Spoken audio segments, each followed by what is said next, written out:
Dear students, the last class we have seen about element, and the elements are categorized into three types, namely metal, non-metal and metalloids. And in this video we are going to learn about compounds. What is compound? When two or more elements combine chemically to form a new substance, the new substance is called a compound. So what is the difference between this element and compound? If you know the element clearly, you will be able to know and differentiate what is compound. Element is a single atom, but compound is more than one elements. So more than one elements chemically combine to form a new substance. That new substance is known as compound. Example, cane sugar. Here you see in element, example for metal is copper. This is a single atom. Chromium is a single atom. Gold is a single atom. In non-metal, carbon is a single atom. In metalloid, boron is a single atom. But in compounds, the example is cane sugar.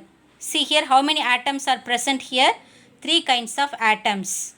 They are carbon, hydrogen and oxygen. So, more than one elements combine chemically to form a new substance. The new substance is called a compound. Now we are going to learn about the difference between elements and compounds. See, element. Element is made up of only one kind of atom. You know very well, isn't it? Then compound. Compound is made up of more than one kind of atom. The second point, the smallest particle that retains all its properties is the atom. For example, see if an atom, if you take the smallest particle, what will be the property? It will have the properties of the same atom because it contains only one atom. It is made up of only one kind of atom.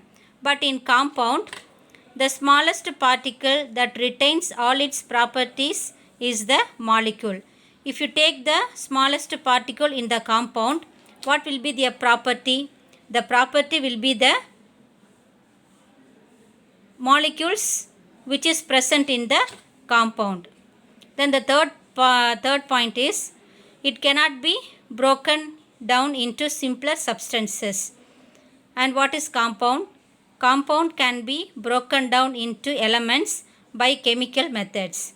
See, since it is a single atom, it's not easy to break down into simpler substances. For example, aluminium, silver, aluminium, gold and silver. Because since it contains only one atom, it's not easy to break it up. But in compounds, it is more than one atom, isn't it? It's the formation chemical combined. It is chemically combined more than one atoms, that is elements, isn't it? So that's why it's very, it can be break down into elements by using chemical methods. Example is water, carbon dioxide and sodium chloride. Here hydrogen, oxygen, two elements are present.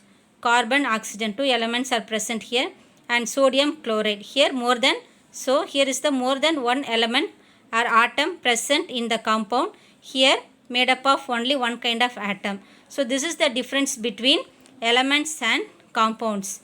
Dear students, write this in your classwork note. And today you read it, mug up it and write as test and send it to my personal number. If you have any doubt, you ask me through my personal number.